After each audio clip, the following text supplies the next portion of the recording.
புதிய எருசலேம் பாடல்கள் 2ஆம் பாகம்.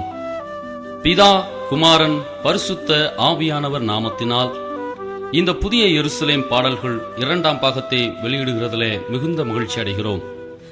1 நாளாகமம் 15ஆம் அதிகாரம் 16ஆம் வசனத்தின்படி தம்புரு, சுரமண்டலம், கைத்தாளம் முதலிய கீத வாத்தியங்கள் முழங்க தங்கள் சத்தத்தை உயர்த்தி சந்தோஷம் உண்டாக பாடும்படி மன்னன் தாவீது சொல்லியபடியே நாமும் சங்கீதம் 136 பாடுவோம்.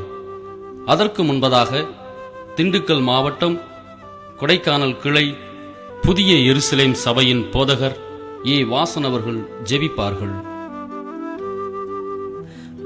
பரிசுத்தமுள்ள தேவனே, இருந்தவரும் இருக்கிறவரும் வருகிறவருமாகிய சர்வ வல்லமையுள்ள தேவனாகிய கர்த்தாவே, இந்த பாடல் ஒளிநாடாவை ஆசீர்வதியும்.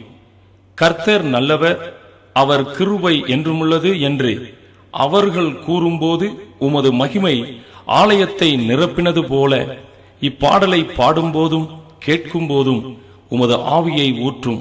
உமது மகிமையினால் எல்லாருடைய இருதயத்தையும் நிரப்பும். பாடுகிற இசை அமைத்த அனைவரையும் ஆசீர்வதியும்.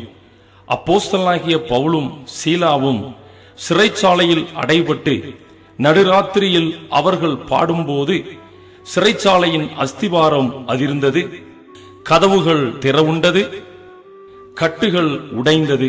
அதைப்போல இப்பாடல்கள் பாடும்போது கட்டுகள் உடைய, வியாதிகள் நீங்க, ஆவியிலே பலன் கொள்ள தேவனே நீர் ஆசீர்வதியும். ஆவியின் அபிஷேகத்தினால் நிரப்பும். கிறிஸ்துவின் நாமத்தில் ஜெபிக்கிறோம் பிதாவே, ஆமென்.